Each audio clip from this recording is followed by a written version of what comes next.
So you're thinking about a RZR 200. Tommy's laughing while I'm trying to film something.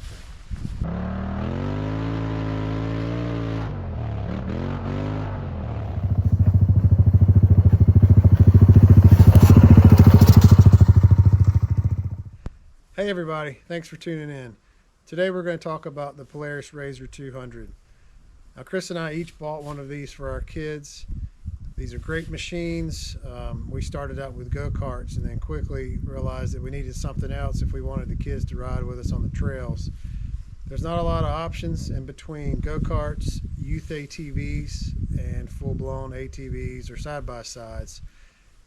Originally Polaris had the 170s, which are great, or at least were great until these came along. In my opinion, and I think Chris's opinion as well, that these Polaris 200s are better. Now, there's a lot of chatter online about these, and if you're here, you're probably thinking about buying one for your kids. They fill the gap for sure between, like I said, the go-karts, youth ATVs, and full-blown machines.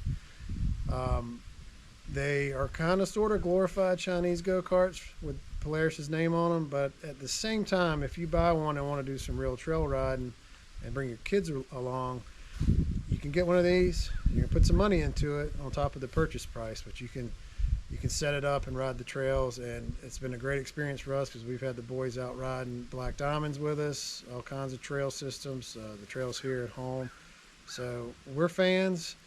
Now, prepare to upgrade them and possibly work on them as well. They've had their share of problems, but right now you don't have a lot of options, so they tend to be the way to go if you want a youth machine that's trail worthy with upgrades.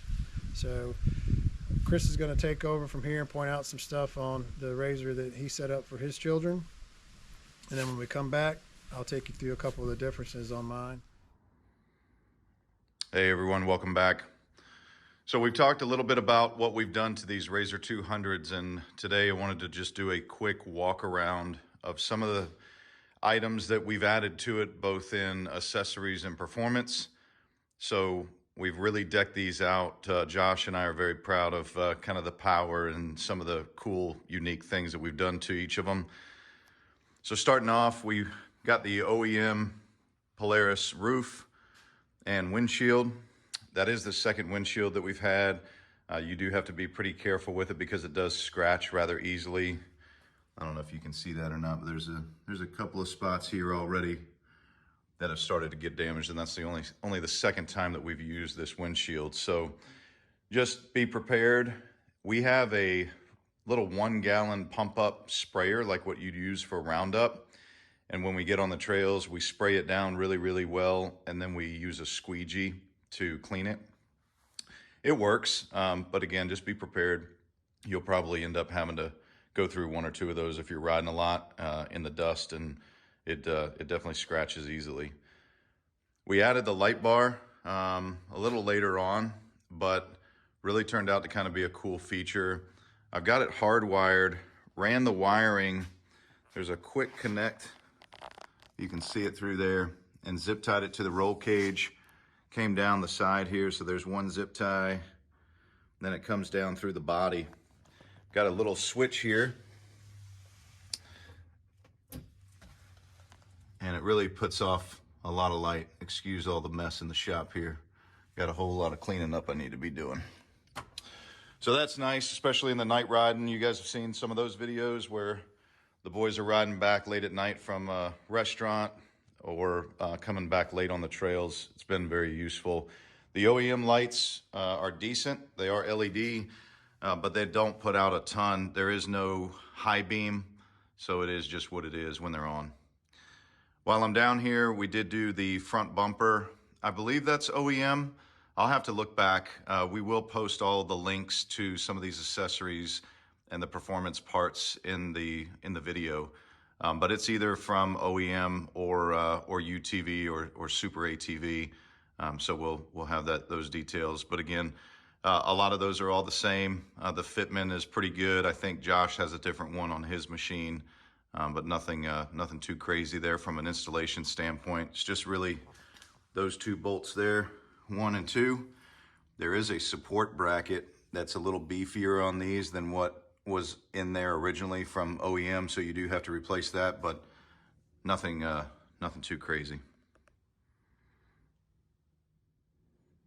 One of the other cool features that the boys have really loved is mounting this CB radio. If you've seen the videos, you know that Jackhammer and Blue Thunder and J-Dog, they all love to be mic'd up doing our trips. So we thought it was a little easier than them having to fumble with regular walkie-talkies that we had it hardwired in. And that is definitely a feature that they love. I do have it hardwired. Underneath the dash, you can come up through, and I basically jump the hot off of this, this charging point. So pretty easy to get to. That way you don't have to worry too much with running a full power all the way back to the battery. And then there is a relay in there for that as well. One of the other things that we've really talked about from a safety standpoint with the boys is obviously knowing kind of your grounding point, your center of gravity.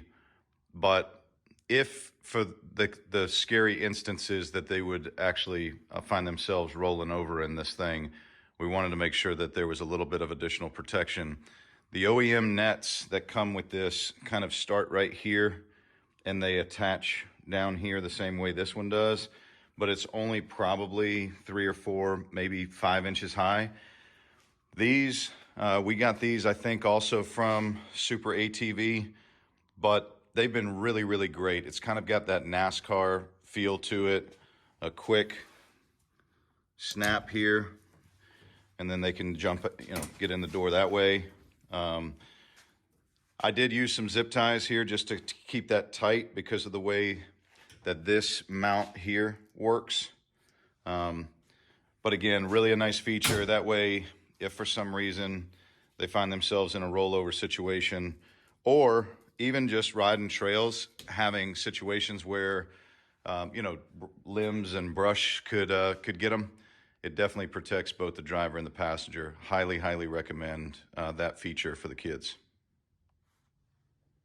Moving around to the back of the machine now. So we have a back windshield here. That's been pretty nice to keep the dust out. A little hard to clean, honestly, but still a pretty good feature. We also added these little racing, I think they're called racing number plates. Never put any numbers on them, obviously. But the cool thing about this is when you get into a lot of mud, this whole back area really fills up with mud and dirt and everything like that. Having these has actually prevented that quite a bit. So again, really easy. Just remove the 3 little those little plastic push pins there and pop them in and you're good to go. Also, just because the boys have found it really, really cool to have some gear, having this little Husky waterproof or watertight compartment back here has been really nice. Just again, minimal tools. We have the Dynojet scan tool in there. We've had a wheel speed sensor. So one thing that we've had to replace is this right here. Very common that goes bad pretty early on. But when it does, you can't just replace it. You do have to clear the ECU. We had it go out in this machine on our first trip. Luckily, we knew better. We had a spare speed sensor and we had the Dynojet. We were able to clear it and we were able to keep running that day. So again, just a little something extra there for your knowledge to have, maybe something to carry in a little toolkit. Found these little hooks at I think it was AutoZone actually. Took the factory bolt out and spun those in, and it's just kind of been a good anchoring point. And then have the other side of the bungee cord just going into the roll cage right there. Pretty neat little setup. Boys have always liked feeling like they're carrying some gear with them. Pretty cool. All right, moving down here a little bit. So the guys like to give me a hard time for wanting to stay clean, but this here, that little guard is something that came from Super ATV. It's a awesome feature. A pain to install, I can promise you, but it really does help prevent all that mud from caking up in the roll cage there. And actually, your main fuse panel is right under the driver's side seat, and a lot of the wiring comes back down that side. And so I just felt like it was a compromising place to have all that power and also have all the mud caking up in there. These have been great. They've prevented it from doing so. Obviously install on the driver's side and over here on the passenger side. But again, it does really help in preventing a lot of that from caking up inside the roll cage area. Coming back around to this side, we do have the Big Gun exhaust system from EVP. It sounds great. The performance has been phenomenal. I did take the spark arrestor out of it, so if you've seen any of those videos from me riding behind Jack or Mason, it does put out a little bit of sound, which is pretty cool. But can't say for sure exactly how much power that added just because of the sequence of events that we did and adding all these different accessories and performance parts, but definitely a good addition. And then down here in the clutch assembly area, so we did go with a Gilomen Clutch Kit, both Josh and I, and it does come with weights. So working with Terry up there at Gilomen, we also did the ECU flash with them. Great company to work for, great folks up there at Gilomen, and I was able to send them the stock file using that Dynojet, and they were able to provide me with a great tune and just downloaded it into the ECU, and we were off. But in doing so, they want you to, indicate kind of any additional performance parts that you've added to the unit so that they can dial in the performance of that, and they're willing to work with you too. But having that clutch kit does make a difference in what tune they add to it, and obviously adding those little magnet weights in those clutch wheels makes a difference too in how that gets tuned. So very cool. This, I think, probably is the biggest contributor to this unit being able to climb hills much better. That and keeping that belt clean and dry. I think I've replaced that belt twice in 100 hours and 1,000 miles or 900 miles. And not because I think it was too worn, but we were getting some slip, and there was a one trip that we went on where we were just having to push these guys a whole lot, and I think it was attributed to some belt slip. So just out of more proactive maintenance than anything else, I've replaced it, and every time it seems to be a great performer for us. I think last but not least, the latest addition to the performance upgrades that we've done to these is that Sprocket. So if you've seen our video on how to maintain the unit and do oil changes and transmission fluid flushes, the Sprocket that I showed you is that aftermarket. I think it's one tooth less. Again, we'll give the link in the description of the video below. But that definitely helped as well. Geared it down a little bit, lost maybe a mile per hour or two, but nothing significant, but definitely could feel that climbing up those hills. Again, highly recommend that. And then we have done that chain swap too. So just keep in mind that that chain continues to stretch over time, and you might find yourself in a position of having to replace that at some point. As I mentioned when I was back there at the clutch assembly, this here is where your fuse panel is. Also your port right here to plug in any diagnostic tool that you might have. That's where we were able to download the Gilomen tune for this. And again, quick access to your fuses here. I don't know that that's the most ideal place to put these. From a convenience standpoint it is, but from a potential exposure to water and mud, not so much. But you can see, I mean, we've ridden a lot. That fuse box has stayed pretty clean for the most part, so must not be too big of an issue. There is no seal on these doors, so just keep that in mind as you're going through creeks and rivers and things like that.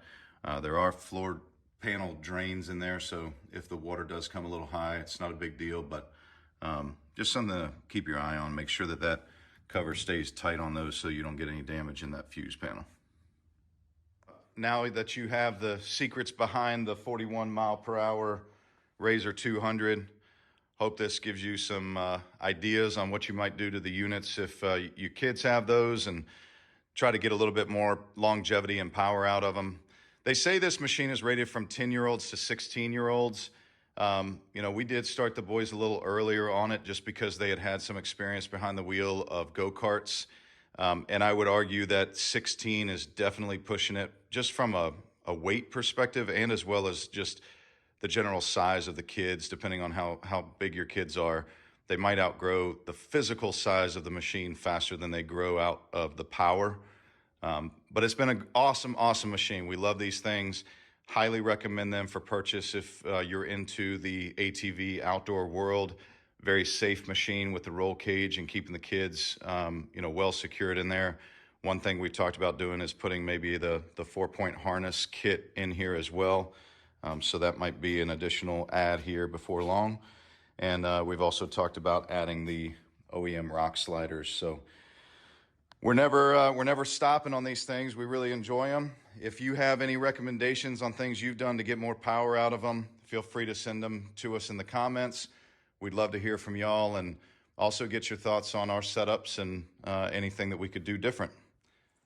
All right, everybody. This is J-Dog's RZR 200. Now, it's very similar to the one Chris just showed you. We have a slightly different bumper. We did the windshield, the roof. I did wire in for the CB radio. Now, on mine, I jumped off the same power source for that charging port to do the CB, but I routed a cable back down and below and back up, and then used the flag mount to do the antenna for that. So it kind of looks like it's made to fit back there. You don't really notice it. We also did the side nets and the rear bumper. Sorry about this stuff. I wanted to show you this gear, but we have the rear bumper, exhaust. The stickers are off of it now. But also, while I was back here, we did have the Dynojet reader that we use to clear error codes and to also put the tune on this machine. Now, this one's tuned different, very similar result. The only difference is the guys at Dynojet, they actually, I sent them the machine and the specs of the upgrades. They did a tune for me. This one was running, I don't think it was getting the 41 miles per hour that Chris got out of his, but it was close to it. And it did throw the turtle symbol on the front dash a little bit, which I thought it was a problem at first, but it basically didn't cause any issues. It's been up there the whole time. In fact, we tried to use the app at first. We set it to full settings, and then I flashed it. We never touched the app again. I wouldn't even bother with it if I were you.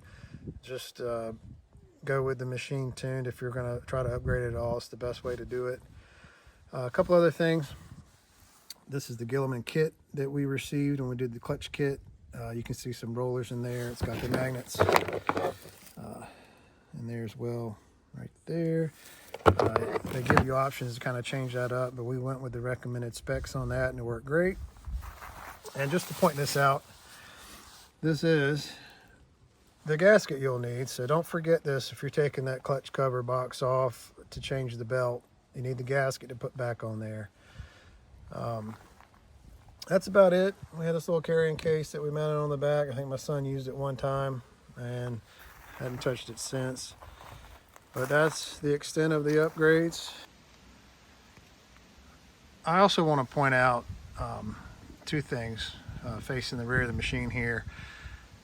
These marks right here reminded me about some stuff that Chris and I ran into.